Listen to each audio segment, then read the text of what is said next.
तीसरा अध्याय कर्मयोग श्लोक 1 अर्जुन उवाच ज्यायसी चेत्कर्मणस्ते मता बुद्धि जनार्दन किन कर्मणि घोरे मां नियोजसी केशव। हिंदी अनुवाद। अर्जुन बोले, हे जनार्दन, यदि आपकी दृष्टि में ज्ञान बुद्धि कर्म से श्रेष्ठ है तो फिर हे केशव, आप मुझे इस भयानक कर्म में क्यों लगाना चाहते हैं।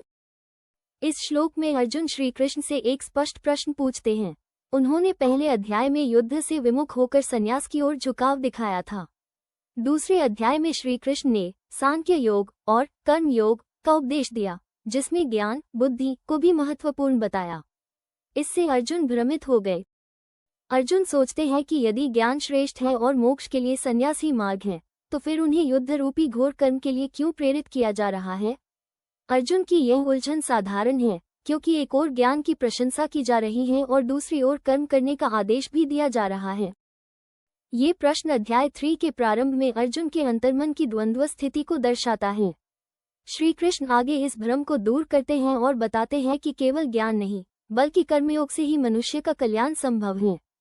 शुद्ध कर्म से मन और बुद्धि शुद्ध होती है, जिससे ज्ञान सुलभ होता है। यही कारण है कि अर्जुन को कर्म के लिए प्रेरित किया जा रहा है।